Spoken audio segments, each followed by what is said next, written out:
The phone felt like a block of ice in her trembling hands.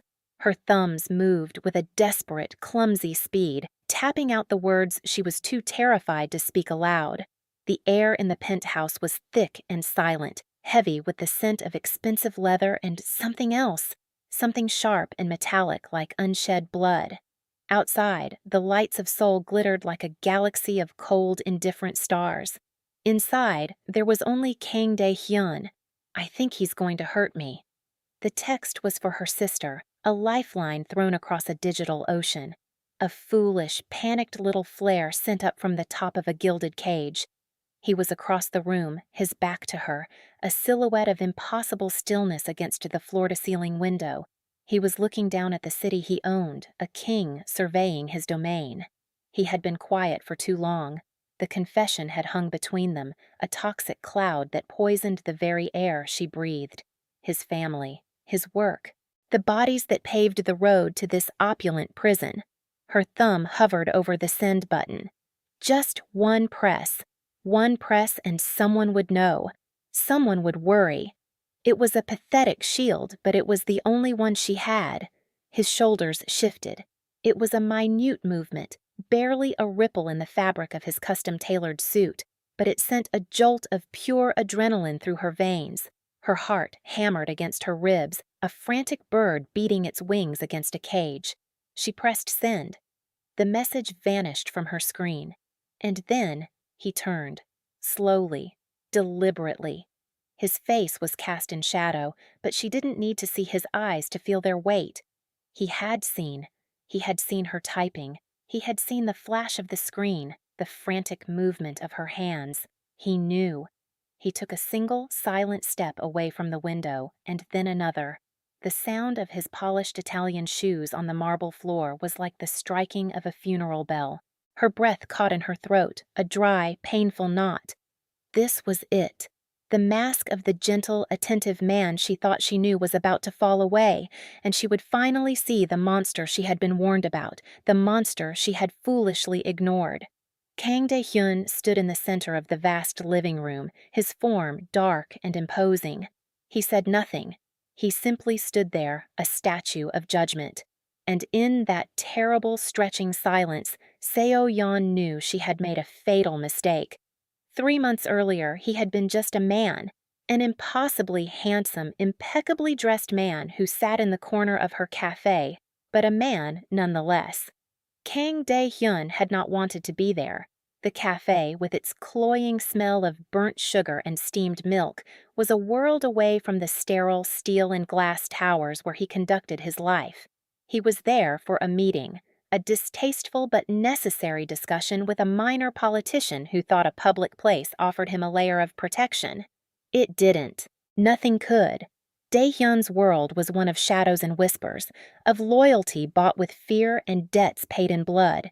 It was a legacy bequeathed to him by his father, a gilded crown forged in the criminal underworld of Seoul. He wore it because he had to. He ruled because there was no alternative. It was a life of absolute power and profound, soul-crushing loneliness. He felt the weight of it in his bones, a permanent chill that no amount of wealth could warm. He nodded curtly as the politician scurried away, his face pale with sweat. Dae-hyun's lieutenant, Min-jun, a man whose loyalty was the one clean thing in Dae-hyun's life, slid into the vacated chair. "He will be compliant," Min-jun said, his voice a low murmur. Dae-hyun didn't answer. His gaze had snagged on something. On someone. She was behind the counter, her brow furrowed in concentration as she frothed milk. There was a smudge of chocolate on her cheek and her apron was stained with coffee. She was not conventionally beautiful, not like the polished, perfect women who moved through his social circles. There was a tiredness around her eyes, but it was overshadowed by a fierce, focused energy. She moved with an economy of motion born from long hours and aching feet. She was real. In his world of artifice and deception, she was painfully, breathtakingly real. It was not love at first sight. It was something more primal. It was recognition, a part of him he thought had long since atrophied, the part that remembered sunlight and simple things, stirred from its slumber. He watched as she handed a cup to a customer, her smile small but genuine. It was a smile that didn't ask for anything. It simply was. He felt a strange, unfamiliar jolt, like a key turning in a lock that had been rusted shut for a decade. A frozen moment. The clatter of the cafe, the murmur of Minjun's voice, the entire city outside the window. It all faded into a dull, distant roar. There was only her. "Sir?" Minjun's voice cut through the haze. "Are you unwell?" Dae-hyun blinked, the world rushing back into focus. He pulled his gaze away from her, the effort feeling physical. "Who is she?" he asked, his voice rougher than he intended. Minjun followed his line of sight. He saw a tired-looking barista in a cheap cafe. He saw nothing. "I don't know, sir."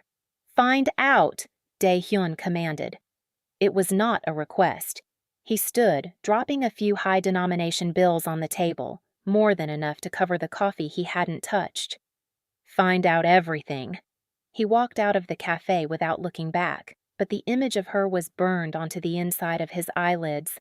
A smudge of chocolate on a determined face. A small, real smile. A spark of light in his endless dark. Seo Yeon's life was a carefully balanced equation of rent, her mother's medical bills, and instant noodles. She worked 2 jobs, mornings at the cafe, evenings at a loud, smoky barbecue restaurant, and painted in the few precious hours in between. Her tiny apartment, shared with her perpetually optimistic friend Ji-eun, was crammed with canvases that smelled of turpentine and hope.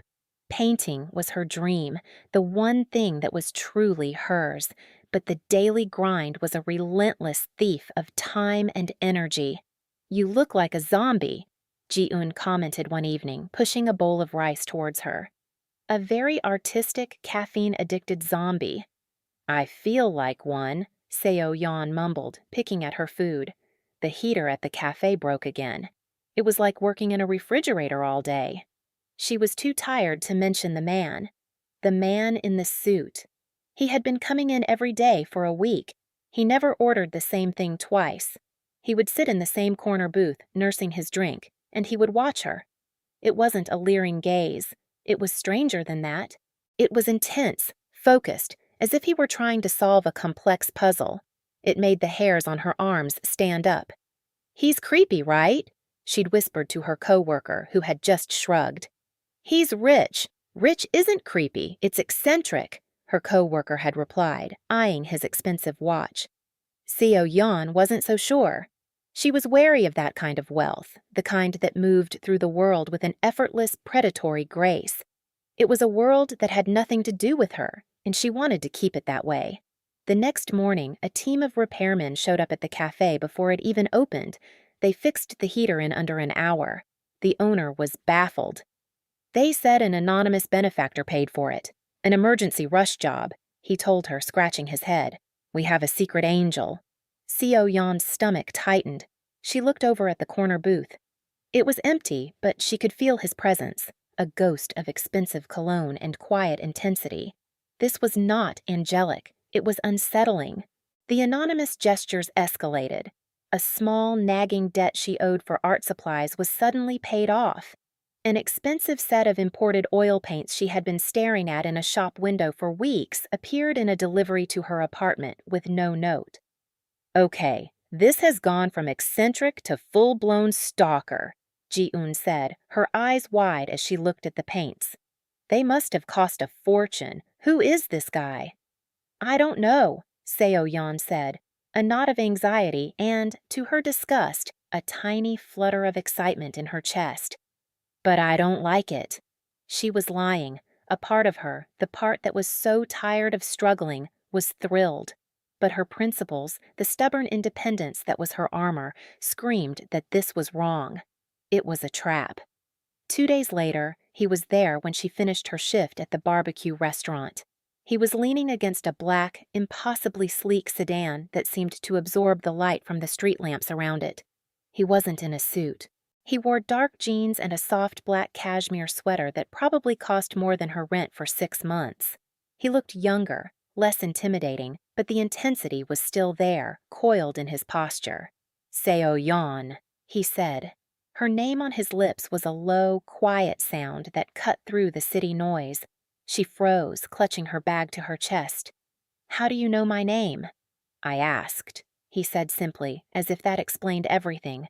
He took a step towards her.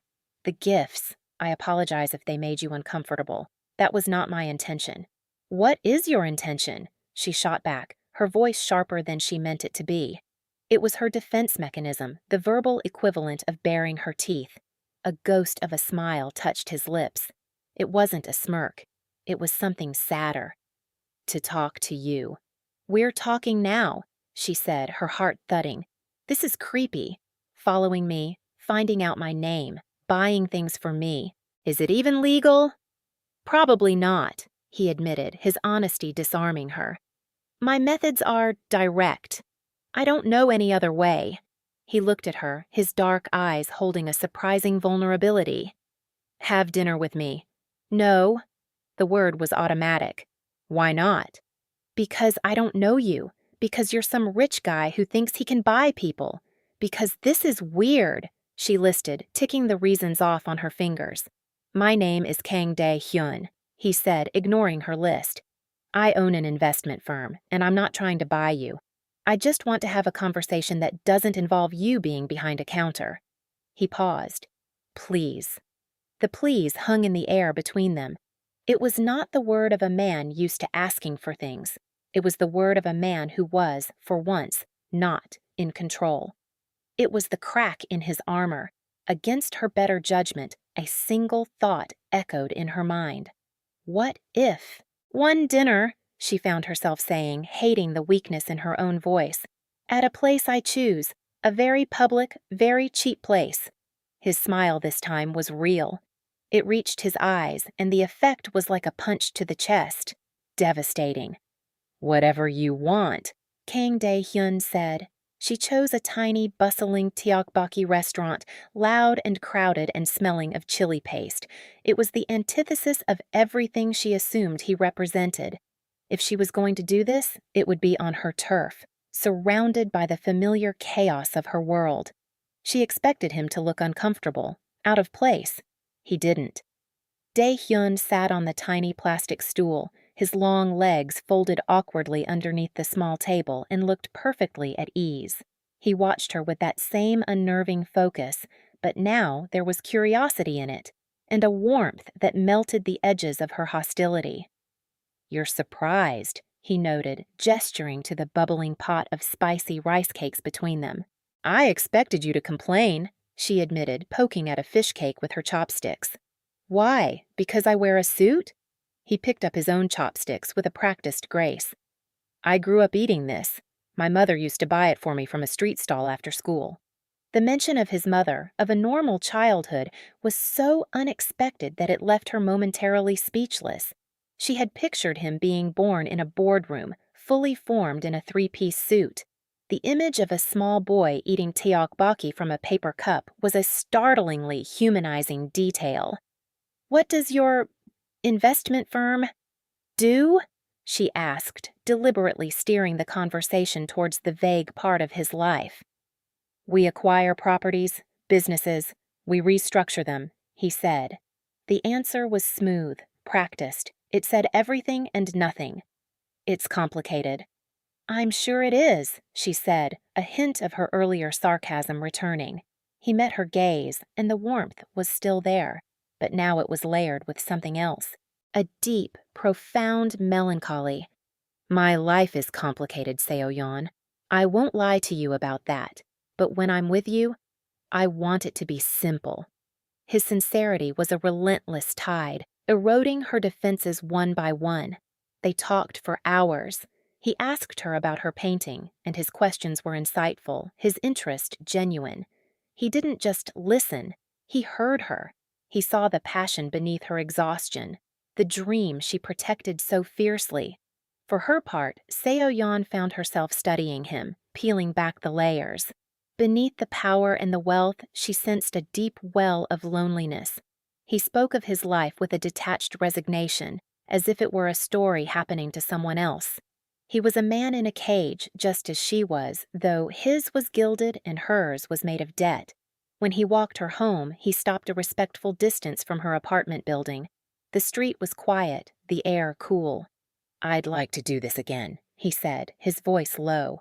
She should have said no. Every rational part of her brain screamed that this man was a beautiful, dangerous anomaly, a disruption to the fragile stability of her life, but her heart, that foolish, traitorous organ, was humming a different tune. For the first time in a long time, she had felt seen, not as a barista, not as a waitress, but as herself. "Okay," she whispered. He didn't move to kiss her. He simply reached out and gently tucked a stray strand of hair behind her ear. His fingers brushed her skin, and a current of electricity, sharp and startling, shot through her. His touch was surprisingly gentle, hesitant even. "Tomorrow," he said. It wasn't a question. It was a promise. Dae-hyun watched her disappear into the building. The feeling in his chest was foreign, a painful, hopeful ache. He had spent his entire adult life building walls, fortifying his heart against any possible weakness. Seo-yeon was not a weakness. She was a seismic event threatening to bring the entire structure down, and he found that he wanted to let it fall. He got back into the car where Min-jun was waiting silently in the driver's seat. "Home, sir?" "No," Dae-hyun said, his gaze fixed on her apartment window where a light had just flicked on. "Just wait." He felt a possessiveness so fierce it was terrifying, a primal need to protect that small, warm light from the darkness of his world. But he knew, with a certainty that chilled him to the bone, that he was the biggest threat of all. Their dates became a regular occurrence, a secret island of normalcy in the turbulent sea of their lives. They explored art galleries, walked along the Han River, and ate at more hole-in-the-wall restaurants. He learned about her fierce loyalty to her friend, her quiet grief over her father's death years ago, and the sheer force of will that kept her going. He bought one of her paintings, paying a ridiculously high price for it through a third-party gallery so she wouldn't know it was him. He hung it in his sterile bedroom, and its vibrant, chaotic colors were the first thing he saw every morning and the last thing he saw every night. It was a window into her soul and a reminder of the world he wanted to be a part of. Seo-yeon, for her part, was falling, hard. She was falling for the way his eyes crinkled when he smiled, a rare and precious event. She was falling for his quiet, unwavering support of her art. She was falling for the sense of absolute safety she felt when she was with him, an irony that was not lost on her. The red flags were still there, waving frantically on the periphery. The way strangers would bow their heads and shrink away from him on the street. The hushed, urgent phone calls he would take, his voice dropping to a cold, authoritative tone that made her shiver. The scar, a thin white line that ran along his jaw that he never spoke about. I'm worried about you," Ji-eun said one night, watching Seo-yeon get ready for another date. "You're happy, I can see that. But you don't really know anything about him, do you?" "I know he's kind," Seo-yeon replied a little too defensively, "and he makes me feel calm." "A calm storm is still a storm, Seo-yeon." Ji-eun's words echoed in her mind. She knew she was living on borrowed time. This fragile bubble of happiness was bound to pop. The chasm between their worlds was too vast to ignore forever. Dae-hyun knew it too. The lie of his investment firm was becoming heavier each day. He saw the questions in her eyes, the flicker of doubt she tried so hard to hide. He was bringing her deeper into his life, introducing her to a carefully curated version of his world. But the truth was a feral beast lurking just outside the door. His uncle, Kang Min-ho, a man carved from granite and cruelty, was becoming a problem. He saw Seo-yeon as a distraction, a fatal flaw in Dae-hyun's otherwise impeccable control. "She is a nobody," his uncle had sneered during a family meeting. "A weakness. Our enemies will see her, and they will use her against you. Get rid of her." The cold rage that filled Dae-hyun at those words was so absolute, It was almost serene. "She is not your concern," he had replied, his voice lethally soft. "And if you or anyone else ever goes near her, I will dismantle everything you have ever built. Do you understand me?" The threat was not idle, and his uncle knew it, but the confrontation solidified a terrible truth in Dae-hyun's mind. He couldn't protect her by hiding her. The only way to truly keep her safe was to either let her go, a thought that felt like tearing out his own heart, or to bring her all the way in, to show her the monster and pray she wouldn't run. He chose the latter. It was a selfish, desperate gamble. He took her to his penthouse. She had never been there before. It was a place he kept separate from her, a fortress of solitude that was the ultimate symbol of his other life. As they rode up in the private elevator, the silence was thick with unspoken tension. Seo-yeon could feel a shift in him. The easy warmth of their dates had been replaced by a grim, resolute solemnity. The apartment was breathtaking and terrifying. It was less a home than a monument to power, minimalist furniture, priceless art that felt cold and sterile, and an entire wall of glass that looked out over the sprawling city. It was the view of a god or a predator. "Dae-hyun, what is this?" she asked, her voice small in the vast space. He didn't answer immediately. He walked to the bar and poured 2 glasses of whiskey, his movements precise and controlled. He handed one to her. Her hand was trembling so much the amber liquid shivered. "I told you my life was complicated," he began, his back to the window. The city lights framed him like a dark halo. "That was not the truth." "My life is not complicated. It is dangerous. And it is ugly." And then he told her. He told her everything. He didn't spare her the details. The family business was not an investment firm. It was a syndicate. It dealt in gambling, illicit lending, and the brutal enforcement of its own laws. The restructuring he did was not on paper. It was done with threats and force. He was not a businessman. He was a kingpin, the head of the Golden Phoenix clan, a title he had inherited at 25 when his father was murdered by a rival gang. He told her about the violence, the betrayals, the constant threat that hung over him. He told her the scar on his jaw was from a knife fight when he was 19, a failed initiation test by a rival family that had earned him their respect and his father's disappointment. He laid his dark, bloody world at her feet, piece by wretched piece. Seo-yeon listened, the whiskey glass slipping from her nerveless fingers to shatter on the marble floor. The sound was like a gunshot in the silent room. The blood drained from her face. This was worse than anything she could have imagined. This wasn't a man with shady business dealings. This was a man whose hands were stained with the kind of darkness she only saw in movies. The man who had looked at her paintings with such gentle eyes, the man who had held her hand by the river, was a lie. Or worse, he was real, and he coexisted with this monster. Her mind went into a blind panic. The beautiful penthouse was no longer a symbol of wealth. It was a cage. The doors were probably locked. The elevator was private. She was trapped here, miles above the ground, with a man who had just confessed to a life of violent crime. Ji-yoon's words came screaming back to her. A calm storm is still a storm. He was watching her, his face a mask of anguish. He was waiting for her verdict. Her survival instincts took over. She fumbled for her phone, her body moving on pure, unadulterated fear. She needed to tell someone. She needed to leave a trace. She turned away from him, pretending to look for her bag, her back shielding the screen. Her fingers flew, clumsy and slick with sweat. She typed the message to Ji-eun, her mind a white noise of terror. "I'm at his apartment. It's not what I thought. He's not who I thought." Her thoughts were jumbled. She deleted the words, trying to be clearer, faster. "I think he's going to hurt me." It was a lie born of panic. She didn't truly believe he would physically harm her, not the Dae-hyun she knew. But the man he had just revealed himself to be, she didn't know that man at all.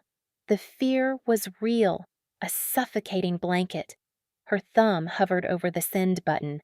Behind her, he moved. A subtle shift of weight. She pressed send, and he turned. She saw it then. He hadn't been looking away. He had seen the reflection of her phone in the dark glass of the window behind her. He had read every word. He took a step forward, his face, which had been a mask of pained vulnerability, shuttered completely. It became something hard and unreadable. He looked down at the shattered glass on the floor, then back at her. The silence stretched, thin and brittle. Then he stood up straight, his posture shifting from that of a pleading man to the kingpin he was. He wasn't angry. It was worse than anger. His expression was one of utter, devastating heartbreak. The hope that had flickered in his eyes when he confessed, the desperate, insane hope that she might see past the monster to the man, was extinguished. In its place was a chilling emptiness. "You think I would hurt you," he said. It wasn't a question. It was a statement of fact, a death sentence for whatever they had. His voice was hollow, devoid of all emotion. "Dae-hyun, She started, but the words died in her throat. What could she say? That she was scared? That he had just admitted to a life that defied comprehension? "I have done many things in my life, Seo-yeon," he said, his voice as sharp and cold as broken glass. "Things that would make you sick. I have hurt people. I have destroyed lives. But I would never, ever have hurt you." Each word was a precise, painful blow. He believed her text. He believed that she saw him as a physical threat to her safety. And in that moment, she saw the truth. The text hadn't made him angry. It had broken him. It had confirmed his deepest fear that his darkness was inescapable and it would inevitably poison and destroy the one pure thing he had ever found. "I understand," he said, the two words carrying the weight of a final judgment. He gestured vaguely towards the door. "You should go." He didn't try to stop her. He didn't plead. He just stood there, a statue carved from regret, as she scrambled for her bag and fled. She didn't dare look back. She ran from the penthouse, from the man she had been falling in love with, and from the terrifying, violent world he commanded. The elevator ride down felt like a descent into hell. When the doors opened onto the normal, blessedly mundane lobby, she burst out and didn't stop running until the cold night air burned in her lungs. She had escaped. She was safe. And she had never felt more heartbroken in her life. Dae-hyun did not move for a long time after she left. He stood in the cavernous room, listening to the echo of her frantic footsteps. The shattered glass on the floor glinted in the city lights, a perfect metaphor for what had just happened. He had taken the most precious thing in his life and smashed it to pieces with the ugly truth of his existence. Her text message replayed in his mind. "I think he's going to hurt me." The words of a frightened animal. He had done that to her. He had taken her light, her warmth, her fierce spirit, and he had filled her with terror. The self-loathing that washed over him was a familiar tide, but this time it was suffocating. His uncle had been right. He was a weakness, not her, him. His very nature was a poison to someone like her. Minjun found him hours later, still standing in the same spot, the untouched second whiskey glass still on the bar. "Sir?" Minjun asked softly. He saw the shattered glass and the look on Dae-hyun's face, and he understood. "She's gone," Dae-hyun said, his voice a dead thing. "It is for the best," Minjun offered, his loyalty compelling him to say what he thought his boss needed to hear. Dae-hyun finally moved, turning to face his friend. The emptiness in his eyes was terrifying. "Get out," he whispered. Minjun bowed and left without another word. In the weeks that followed, Dae-hyun became the man his uncle had always wanted him to be. He was cold, ruthless, and brutally efficient. He plunged himself into the darkest corners of his empire, consolidating power, crushing rivals with a terrifying lack of emotion. There was no more gentleness, no more melancholy. There was only a void. The work, which had once felt like a burdensome duty, was now a welcome anesthetic. It filled the hours and silenced the thoughts of a girl with a smudge of chocolate on her cheek. But at night, in the sterile silence of his penthouse, the ghost of her was everywhere. He would find himself staring at her painting, the vibrant colors a mockery of his gray existence. He kept tabs on her, of course. He had Min Jun ensure her mother's medical bills were anonymously taken care of, that her rent was never late, that no harm ever came near her. He watched from a distance, the invisible, monstrous guardian she never knew she had. He was protecting her from the world, but most of all, he was protecting her from himself. Seo Yeon's life returned to its previous rhythm, but the melody was gone. She worked her shifts, she paid her bills, she painted, but the joy was gone. The world, which had briefly bloomed in vibrant color, had reverted to monochrome. The familiar struggle no longer felt noble, it just felt exhausting. "You should just call him," Ji-eun urged one night, finding Seo Yeon staring blankly at a half-finished canvas. "And say what?" Seo Yeon snapped. "Sorry I ran screaming from your murder palace. Can we get Teokbokki?" The sarcasm was bitter, aimed more at herself than at her friend. "You miss him," Ji-eun said gently, "and you're miserable without him. Maybe love is more complicated than right and wrong." "It's not about right and wrong," Seo Yeon whispered, tears finally welling in her eyes. "It's about fear. I can't live like that, Ji-eun, looking over my shoulder, wondering if the man I love is hurting someone, or if someone is coming to hurt him. Or me." Her mother, sensing a change in her daughter, began to pry. Seo Yeon eventually broke down and confessed a vague, sanitized version of the story, that she had been seeing a wealthy, powerful man from a difficult family and had ended it. "Good," her mother had said, her face tight with disapproval and relief. "You don't belong in a world like that, Seo Yeon. Those people, they destroy everything they touch. You are better off." She knew her mother was right. She knew Ji-eun was right. She was safe now. She was free. But she felt more caged than ever, trapped in a life that was safe and empty, haunted by the memory of a dangerous man who had, for a brief, shining moment, made her feel whole. The misery of their separation was a shared, silent sickness, an ocean apart. Months passed. The seasons changed. Dae-hyun stood on the precipice of a new deal that would make his family more powerful and more feared than ever before. It involved a hostile takeover of a rival's territory, a move that would inevitably lead to bloodshed. His uncle was ecstatic. His lieutenants were ready. He sat in his office, the contracts spread before him, and all he could see was Seo Yeon's face, pale with terror. He saw the shattered glass on his floor. He heard her footsteps running away. "I think he's going to hurt me." He had become the monster she feared. This deal, this life, it was a confirmation of everything she ran from.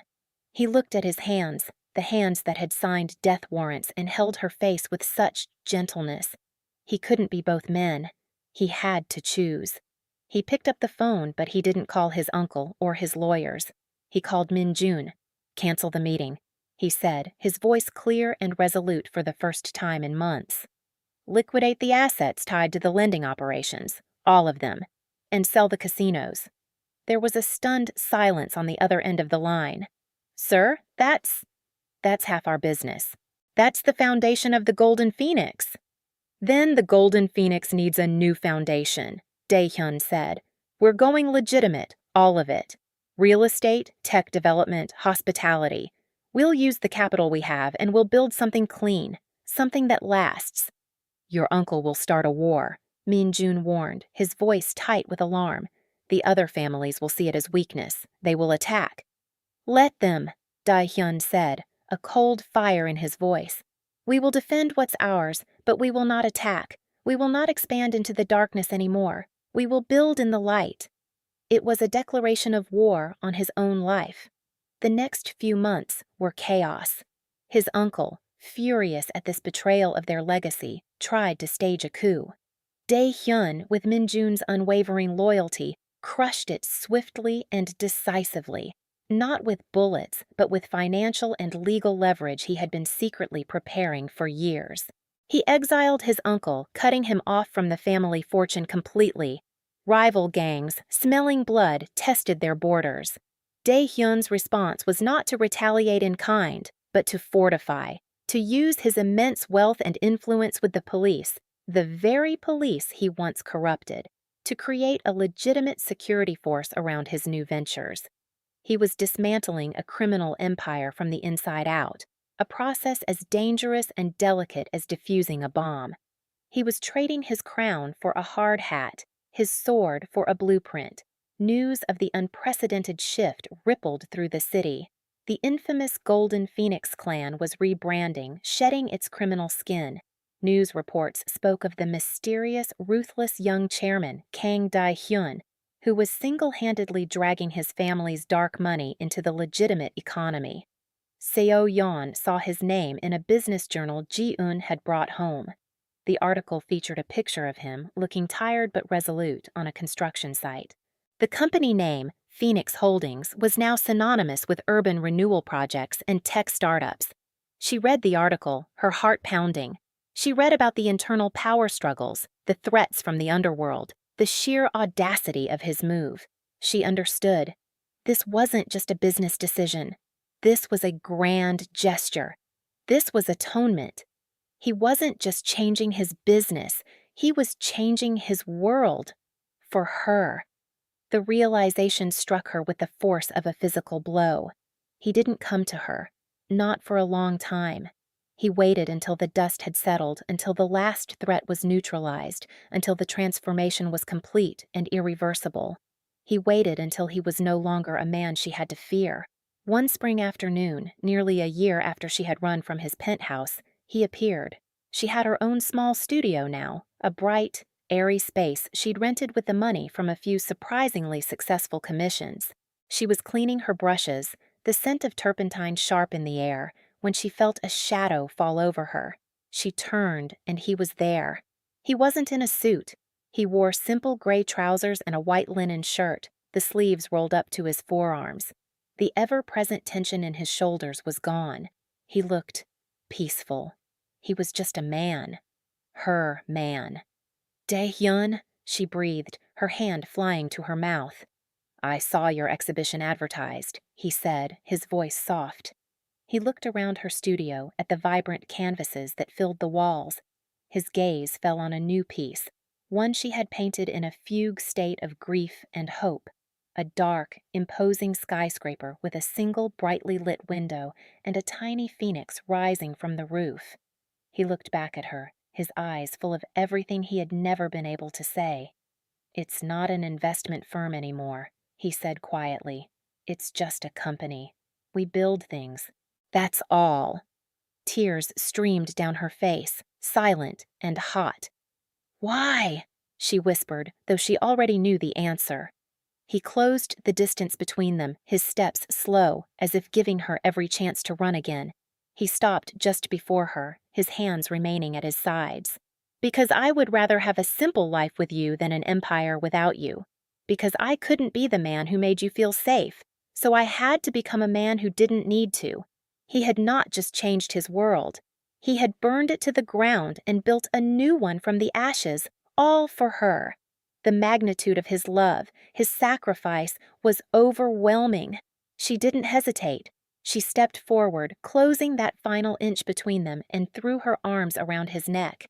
He flinched, surprised, before his own arms came around her, holding her with a desperate, trembling strength, as if he were afraid she was a dream that might vanish. I'm sorry, she sobbed into his shoulder. I was so scared. I'm so sorry. Shh, he murmured into her hair, his voice thick with emotion. You had every right to be. It is I who am sorry. For everything. She pulled back, her hands framing his face, her thumbs tracing the faint line of the scar on his jaw. It was no longer a symbol of violence, but a map of the past he had survived, the past he had conquered to find his way back to her. "Is it over?" she asked. "The danger?" "It's over," he promised. "I'm just a man," Seo yawned, "a man who builds boring office buildings, and who is completely, hopelessly in love with you." She laughed through her tears, a sound of pure, unadulterated joy, and then she kissed him. It was not a gentle kiss. It was a collision. It was a year of misery and longing, of fear and hope poured into a single, desperate moment. It was the reunion of two fractured souls, the frantic, passionate sealing of a promise. It tasted of salt and turpentine and second chances. It was the end of their separation and the true beginning of their future. 1 year later, the light in their shared home was warm and golden. It was not a sterile penthouse miles in the sky, but a house with a garden filled with the scent of soil and blooming flowers. Seo Yan's paintings hung on every wall, their vibrant colors breathing life into the space. Her studio occupied the entire top floor, a gift from Dae-hyun that she ran as her own successful business. Dae-hyun came home late, as he often did. He had shed the title of kingpin, but the responsibilities of a CEO were still demanding. He walked in, loosening his tie, the lines of exhaustion on his face easing the moment he saw her. She was curled on the sofa, asleep, a sketchbook resting on her lap. He walked over and gently lifted the book, placing it on the coffee table. He looked at the drawing. It was a sketch of him, but not the powerful chairman. It was him, asleep on this very couch, his face relaxed and peaceful. It was how she saw him.